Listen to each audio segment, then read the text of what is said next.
Hello everyone, मैं हूं मोहम्मद सालिम और आप सभी देख रहे हैं टेक्निकल चिप यूट्यूब चैनल। इस यूट्यूब चैनल के ऊपर हमने काफ़ी कंप्यूटर से रिलेटेड टिप्स और ट्रिक्स अपलोड किए हुए हैं। टैली के सबसे ज़्यादा वीडियो हमने अपलोड किए हुए हैं। अगर आप नीचे आएँ इस चैनल के ऊपर तो आप देखेंगे कि जनसेवा के रिलेटेड या फिर ऑनलाइन फॉर्म भरने से रिलेटेड काफ़ी वीडियो हैं। इसके अलावा और नीचे आते हैं तो यहाँ पर टैली का कंप्लीट कोर्स अपने अपलोड किया हुआ है। टैली के अंदर जैसे डिस्काउंट लगाना है, राउंड ऑफ है, रजिस्टर करना है, प्रीफिक्स सफिक्स है, कॉस्ट सेंटर्स है, स्कूल अकाउंटिंग है, पेरोल है, बिल वाइज डिटेल और भी बहुत सी वीडियोस आपको टैली से रिलेटेड मिल जाएंगे।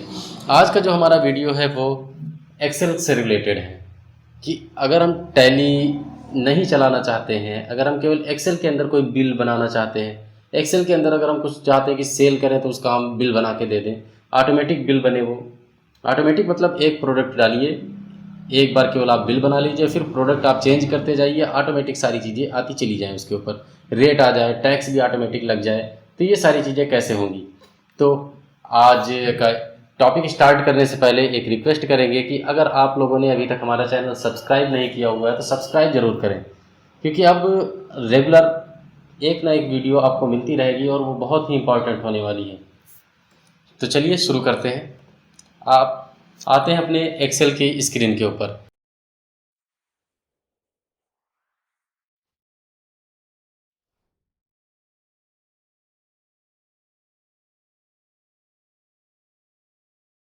एक्सेल के अंदर बेसिक चीज़ें तो मालूम ही होंगी कि कॉलम क्या है, क्या चीज़ रो किसको बोलते हैं, सेल क्या होता है, फार्मूला बार क्या होता है, नेम बॉक्स क्या होता है। ये सब बेसिक चीज़ें हैं, इनके ऊपर नहीं जाएंगे क्योंकि इनके ऊपर अगर जाएंगे तो बहुत लंबा वीडियो हो जाएगा। तो यहाँ पर सबसे पहले तो आपको कोई भी बिल बनाने से पहले आपको ये मालूम होना चाहिए कि किस साइज़ का बिल बनाना है। A4 साइज़ का बिल बनाना है या A4 का हाफ बिल बनाना है। तो हम यहाँ पर जो बिल बनाएंगे वो फुल पेज A4 साइज़ का बना के दिखाएंगे। तो सबसे पहले आपको आना होगा पेज लेआउट के ऊपर। पेज लेआउट के ऊपर आने के बाद यहाँ पर साइज ऑप्शन मिल जाएगा। साइज में आने के बाद यहाँ पर आप A4 लगा देंगे, जिससे जैसे ही A4 लगाएंगे तो आपको यहाँ पर ये पता चल जाएगा कि आपका A4 साइज कहाँ तक आ रहा है। तो ये देख सकते हैं आई तक केवल आपका A4 साइज दिखा रहा है। तो अब यहीं तक हमको कंप्लीट बनाना है। तो ऊपर से हम सेलेक्ट करते हुए आएंगे आई तक। टोटल ये 9 कॉलम आते हैं। A4 के अंदर 9 कॉलम और 4 रो यहाँ पर सेलेक्ट कर लेना है आपको। ठीक, ऊपर से 9 कॉलम ले लिया और नीचे तक 4 रो ले लिया। फिर होम के ऊपर आएंगे, अब हमको इनके कॉलम डिलीट करना है। रो सेम इसी तरह से रखना है, केवल आपको कॉलम डिलीट करना है। तो यहाँ पर मर्ज एंड सेंटर के पास में डाउन एरो दिखेगा, इसके ऊपर क्लिक करेंगे और यहाँ पर एक ऑप्शन मिल जाएगा मर्ज अक्रॉस। मर्ज अक्रॉस पे क्लिक करने से इनके सभी कॉलम्स डिलीट हो जाएंगे। अब कॉलम्स डिलीट होने के बाद बॉर्डर के ऑप्शन के ऊपर आएंगे, यहाँ पर डाउन एरो के ऊपर क्लिक करेंगे, यहाँ पर ऑल बॉर्डर के ऊपर क्लिक कर देना है, जिससे ये बॉर्डर लग जाएगा। अगर बॉर्डर आप नहीं लगाएंगे तब फिर जब आप प्रिंट करेंगे तो बिल्कुल प्लेन पेपर प्रिंट होगा। तो आपको यहाँ पर बॉर्डर लगाना ज़रूरी है। फिर यहाँ पर ऊपर साइड में आपको टैक्स इनवॉइस लिखना चाहें या फिर सेल इनवॉइस लिखना चाहें, कोई भी ऑप्शन आप यहाँ पर लिख सकते हैं। फिर नीचे साइड में आते हैं, उसकी अगली लाइन में अब जो भी कंपनी का नाम है वो आप कंपनी का नाम डाल देंगे। उसी के जस्ट नीचे आएंगे तो यहाँ पर एड्रेस जो भी है वो आपको एड्रेस डाल देना है।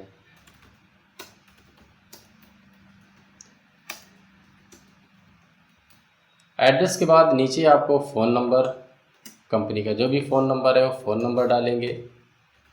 फिर स्पेस देते हुए आएंगे, स्पेस देंगे तो आपका कर्सर राइट साइड में आ जाएगा। यहाँ पर आपको जीएसटी नंबर डाल देना है, जो भी कंपनी का होगा वो आप जीएसटी नंबर डाल देंगे।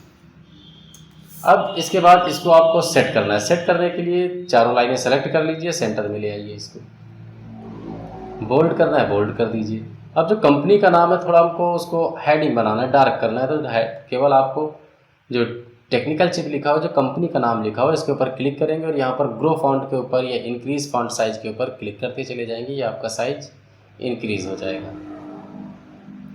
ठीक, ये ऊपर का आपका हिडर तैयार हो गया। आपको यहाँ पर पता चल जाएगा कि ये सेल इनवॉइस है और कहाँ से सेल किया गया है, कंपनी का एड्रेस क्या है, फ़ोन नंबर क्या है और जीएसटी नंबर क्या है। इतना कंप्लीट होने के बाद आपको 2 कॉलम और 2 रो ले लेना है और यहाँ पर मर्ज अक्रॉस से इसको डिलीट कर देना है। फिर अगले ऑप्शन के ऊपर आएंगे, यहाँ पर भी 2 कॉलम और 2 रो लेके इसको डिलीट करेंगे और ऑल बॉर्डर लगाएंगे। जितने जितने कॉलम डिलीट करना बताया जा रहा है केवल उतने ही करिएगा। अगर आप कुछ भी एक्स्ट्रा कर लेंगे तो फिर वो बिल आपका एक पेज में नहीं आएगा। हो सकता है एक पेज से एक्स्ट्रा हो जाए या कुछ कॉलम छूट जाए। इस तरह से ये कंप्लीट हो गया। अब यहाँ पर सबसे ऊपर वाली लाइन में आप डाल देंगे बिल नंबर और फिर उसी के जस्ट नीचे डेट, मतलब जिस डेट में भी आप प्रोडक्ट सेल करेंगे वो डेट डालेंगे। बिल नंबर 1 2 3 इस तरह से चेंजिंग करते चले जाना है। यहाँ पर हमने इसको सेंटर में ले लिया और बोल्ड कर दिया। फिर इधर के जितने भी कॉलम बच रहे हैं, और अब एक चीज़ ध्यान दीजिए कि हमने ये राइट साइड से बनाना स्टार्ट किया हुआ है। राइट साइड से इस वजह से बनाया कि 2 इधर कॉलम ले लिया, 2 बिल और डेट के लिए ले लिए, 4 कॉलम हो गए। बाकी 5 बचे, ये पूरा हम कस्टमर डिटेल के लिए ले लेंगे। मर्ज एंड सेंटर किया, इसके अंदर आपको कस्टमर डिटेल डालना है। जैसे कि कस्टमर डिटेल में नेम हो गया, एड्रेस हो गया, मोबाइल नंबर हो गया, ये सारी चीज़ें आपको यहाँ पर फिल करना पड़ेगा। ठीक, ये आपका हीडर हो गया और फिर उसी के जस्ट नीचे कस्टमर की डिटेल हो जाएगी, बिल नंबर और डेट हो जाएगा। अब नीचे एक साइड में आते हैं, यहाँ पर आपको डालना पड़ेगा सीरियल नंबर। सीरियल नंबर के बाद आपको 3 कॉलम लेना है, इनको डिलीट करके यहाँ पर डिस्क्रिप्शन डाल देना है। अब जो भी प्रोडक्ट बेचेंगे उसका डिस्क्रिप्शन, उसका नाम डालना पड़ेगा। फिर इसके बाद अगली लाइन में क्वांटिटी डाल दिया। 2 कॉलम हम रख लेते हैं रेट के लिए और 2 कॉलम हम रख लेते हैं अमाउंट के लिए। ठीक, आप देख सकते हैं यहाँ पर टोटल 9 कॉलम थे, 9 कॉलम यहाँ पर यूज़ हो गए। अब इस पूरी लाइन को सेलेक्ट करके बॉर्डर लगा दीजिए और सेंटर पे कर लीजिए। बोल्ड कर दिया। बोल्ड इस वजह से करें जिससे थोड़ा क्लियर दिखे। बाकी अगर आप बोल्ड ना करना चाहें तो वो भी कोई प्रॉब्लम नहीं है, वो सब चलेगा। ठीक, ये आप देख सकते हैं इस तरह से कंप्लीट हो गया। अब इसके बाद जितना बड़ा आप बिल बनाना चाहते हैं, अगर आपको फुल पेज में बनाना है तो ये देख सकते हैं 115 लाइन 1 मिनट। यहाँ पर आप देखेंगे लगभग 50 लाइनों के आसपास होती हैं एक पेज के अंदर। ये 49 लाइन्स आ रही हैं। एक लाइन हम छोड़ देते हैं या फिर थोड़ा और ऊपर कर लेते हैं, क्योंकि इतना बड़ा बिल बनाने से कोई मतलब नहीं है। यहाँ पर 39 लाइन तक लिया और इसको हमने बॉर्डर लगा दिया। ठीक, क्वांटिटी को भी वहीं तक लेके जाना है, या फिर अगर कम करना चाहो कम कर सकते हो, क्योंकि बहुत बड़ा बिल हो जाएगा तो फिर नीचे जब हम फार्मूला लगाएंगे तो ऊपर का मैटर आप लोगों को नहीं दिखेगा। तो फिर यहाँ तक अब केवल इतने ही कॉलम ले लेते हैं 22 तक। फिर डिस्क्रिप्शन में 3 कॉलम थे तो 3 कॉलम आपको नीचे तक सेलेक्ट करते हुए आना है। जिस हेडिंग में जितने कॉलम बनाए गए हैं उतने ही कॉलम नीचे तक लाए गए। अगर डिस्क्रिप्शन में 5 कॉलम होते हैं तो डिस्क्रिप्शन के 5 कॉलम हम नीचे तक सेलेक्ट करते, मर्ज अक्रॉस करके यहाँ पर बॉर्डर लगा दिए। देख सकते हैं डिस्क्रिप्शन भी कंप्लीट हो गया। क्वांटिटी में 1 था तो इसको 1 लगा लेंगे। यहाँ पर जब 1 है तो इसको मर्ज एंड सेंटर करने की ज़रूरत ही नहीं है, केवल आप बॉर्डर लगा दीजिए। रेट में 2 कॉलम थे, 2 कॉलम ले आए नीचे तक, मर्ज क्रॉस किया और बॉर्डर लगाया। अमाउंट ऑप्शन के ऊपर आए, अमाउंट को नीचे तक ले आए और यहाँ पर भी मर्ज क्रॉस और फिर ये बॉर्डर। इस तरह से ये ऊपर का तैयार हो गया। अब नीचे आते हैं तो यहाँ पर 5 कॉलम और ले लेना है। इनमें क्या लिखा जाएगा वो आगे बताएंगे क्या चीज़ है इसके अंदर। इधर के 3 कॉलम और 5 रो यहाँ तक लेंगे, मर्ज अक्रॉस और फिर बॉर्डर। अब इसमें क्या लिखना है वो देखिए। जैसे कि यहाँ पर सबसे पहले लिख दिया जाएगा amount before tax, CGST, SGST, tax total कितना लग रहा है वो टैक्स अमाउंट डाल देंगे। अमाउंट आफ्टर टैक्स कितना आएगा वो आपको यहाँ पर फिल करना पड़ेगा। इनको सेलेक्ट किया, बोल्ड करके सेंटर में कर लिया। तो इस तरह से ये आपका नीचे का भी पार्ट तैयार हो गया। अब इधर का जो भी पार्ट बच रहा है इसमें से नीचे से 3 कॉलम लेके मर्ज अक्रॉस कर लीजिए और बॉर्डर लगा दीजिए। इसके अंदर आपको बैंक की डिटेल डालना पड़ेगा और इसी के आगे हमने डाल दिया जो भी ब्रांच होगी बैंक। फिर दूसरी लाइन में अकाउंट नंबर डाल देंगे, फिर IFSC कोड, IFSC कोड डाल के इंटर कर दिया। ये आपका बैंक की डिटेल हो गया। इसकी ज़रूरत इस वजह से पड़ती है क्योंकि जब आप कोई भी चीज़ क्रेडिट पे सेल करते हो, उधार सेल करते हो, तो कस्टमर बार बार पूछता है कि अकाउंट नंबर बताइए, हमको उसमें पैसे लगाना है। तो आप अगर बिल के ऊपर ही वो चीज़, अब यहाँ पर बैंक डिटेल अगर प्रिंट कर देते हैं तो कस्टमर ये नहीं पूछेगा कि आप अकाउंट नंबर बताओ। होता क्या है, अकाउंट नंबर तो बता देता है कंपनी वाला, लेकिन होता क्या है कि कभी कभी मिस्टेक हो जाती है अकाउंट में, तो पैसा इधर का उधर हो जाता है। आप अगर एक बार प्रिंट कर दोगे तो उसको ना ही पूछना पड़ेगा, ना ही कोई मिस्टेक होगा। ये अकाउंट डिटेल हो गई। अब इधर 2 कॉलम बच रहे हैं, इनको आप सेलेक्ट करके मर्ज एंड सेंटर करिए। इसके अंदर आपको डालना पड़ेगा अमाउंट इन वर्ड। यहाँ पर इसको भी हमने यहाँ पर मर्ज एंड सेंटर के डिलीट कर लिया और यहाँ पर लिख दिया अमाउंट इन वर्ड्स, क्योंकि वर्ड में भी डालना पड़ेगा। देखिए इसको हम लास्ट में बताते हैं, जब यहाँ पर अमाउंट जितना भी आएगा उसको वर्ड में कैसे लिखना है वो बताते हैं आगे। तो चलते हैं ऊपर से स्टार्ट करते हैं। अब पहली बार हम कुछ सेल कर रहे हैं तो कस्टमर का नाम हमने डाल दिया कि इनका नाम है अमन वर्मा, इसी में एड्रेस करके डाल दिया लखनऊ। फिर अब इसी कॉलम में अगर हमको इंटर करना है तो अल्ट के साथ में इंटर बटन प्रेस करेंगे। इनका मोबाइल नंबर डालना चाहें तो मोबाइल नंबर डाल दीजिए। ये नंबर हम ऐसे ही डाल रहे हैं, कोई सही नहीं होंगे नंबर। ठीक, ये डिटेल हो गई। फिर इसके बाद सीरियल नंबर या फिर सबसे पहले बिल नंबर, पहली बार सेल कर रहे हैं तो बिल नंबर 1। डेट की बात करें तो आज डेट 12 अगस्त 12/2/2022, जितना भी डेट होगा वो आप डालेंगे। अब ये साइड में जा रहा है तो इसको भी सेंटर में कर सकते हो। सीरियल नंबर 1 हमने डाल दिया कि हम सेल कर रहे हैं कीबोर्ड QHMPL क्वांटम का कीबोर्ड है और USB। ठीक, ये डाल दिया। क्वांटिटी कितनी पीस सेल कर रहे हैं वो हम डाल देंगे 10 पीस, या फिर जितना भी आप सेल कर रहे हैं वो आप डाल सकते हैं। एक कीबोर्ड का रेट कितना है हमने डाल दिया 250।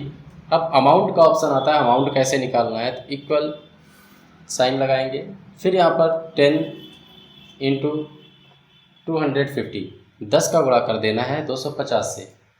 इंटर किया, यहाँ पर देख सकते हैं 2500 रुपये अमाउंट आ गया। अगला बिल, अगला प्रोडक्ट डाल देते हैं, प्रोडक्ट नंबर 2 हमने यहाँ पर डाल दिया कि अगला प्रोडक्ट है हमारा माउस। ये भी QHMPL का डाल दिया, USB है। टोटल माउस हमने डाल दिया कि 20 पीस सेल कर रहे हैं, 110 रुपये का एक है। तो इसको भी मल्टीप्लाई कर देंगे, 20 × 110, ये हो गया 2200 रुपये। ठीक, इस तरह से जितना भी आप प्रोडक्ट सेल करते हैं। सीरियल नंबर 3 हमने डाल दिया यहाँ पर HP मॉनिटर 15.6 इंच डाल दिया 10 पीस। एक का रेट डाल दिया 2550। अब ये 10 पीस का कितना होगा तो 10 का मल्टीप्लाई कर देंगे 2550 से, ये आ गया 25,500। ठीक, इस तरह से आप यहाँ पर कंप्लीट करते चले जाएंगे जितने भी प्रोडक्ट आप अमन वर्मा को सेल कर रहे हैं। फिर नीचे आते हैं तो यहाँ पर पूछ रहा है अमाउंट बिफोर टैक्स, मतलब टोटल अमाउंट कितना हो रहा है बिना टैक्स के। तो यहाँ पर हमारे पास 3 अमाउंट है, 2500, 2200, 25,500, इनको तीनों को यहाँ पर जोड़ना है। तो यहाँ पर सम लगाया और बराबर में से वो ब्रैकेट, जितना भी आपका अमाउंट है वो सब आप सेलेक्ट कर लेंगे। नीचे तक अगर अमाउंट है तो पूरा आप सेलेक्ट करते चले आइए। ब्रैकेट क्लोज करने के बाद इंटर कर दीजिए। तो टोटल अमाउंट हो रहा है 30,200 रुपये। अब CGST कितना लगेगा, SGST कितना लगेगा। ये कंप्यूटर के प्रोडक्ट है तो 18% के हिसाब से 9% CGST और 9% SGST लगेगा। अगर आपको कंप्लीट CGST SGST की डिटेल चाहिए तो आप ऊपर आई बटन के ऊपर एक लिंक मिल जाएगा, वो टैली का वीडियो है, लेकिन उसमें GST यही सेम चीज़ें बताई गई हैं, तो उसको आप एक बार देख सकते हैं, जिससे SGST और CGST समझ में आ जाएगा कि कहाँ पर लगता है। तो यहाँ पर हमको 9% CGST लगाना है, तो इक्वल टू 30,200 को मल्टीप्लाई किया 9 से और डिवाइड कर दिया 100 से, तो 9% टैक्स के हिसाब से हो गया 2718 रुपये। तो SGST भी 9% लगाना है, तो 30,200 मल्टीप्लाई 9/100 इंटर किया 2718 रुपये। ठीक, दोनों बराबर ही टैक्स आएंगे, क्योंकि अगर टैक्स 28 लग रहा होता है तो 14% CGST SGST होता है, 12 लग रहा होगा तो 6% होगा, 18 लग रहा होगा तो 9% होगा। तो आधा CGST होता है, आधा SGST होता है। अब बराबर के निशान लगाए। अब यहाँ पर पूछ रहा है टैक्स अमाउंट, टैक्स कितना हो रहा है, तो 2718 ऐड कर लिया दूसरे वाले से, 2718 प्लस 2718 टोटल हो जाएगा टैक्स 5436 रुपये, 5,436 रुपये का टैक्स लगेगा। अब ऑप्शन यहाँ पर आ रहा है अमाउंट आफ्टर टैक्स, मतलब टैक्स लगने के बाद कस्टमर को कितना देना पड़ेगा। बिना टैक्स के तो 30,200 हो रहा था, 30,200 के बाद 5456 रुपये टैक्स लगा, तो अब कितना देना पड़ेगा, तो 30,200 में आपको 5,436 रुपये ऐड कर देना है, तो ये हो गया 35,636 रुपीज़, 35,636 रुपये। ठीक, तो ये अमाउंट हो गया। जो मेन अमाउंट है उसको थोड़ा हम इंक्रीज़ कर लेते हैं साइज।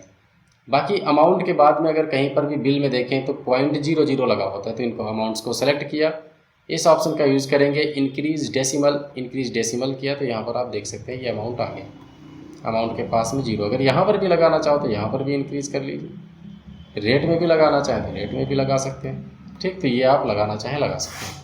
अब यहाँ पर अमाउंट इन वर्ड का ऑप्शन आता है, तो अमाउंट इन वर्ड में जैसे ये हो रहा है 35,600, अल्ट के साथ में इंटर किया, उसी कॉलम में इंटर हो गया 36 रुपीज़ ओनली।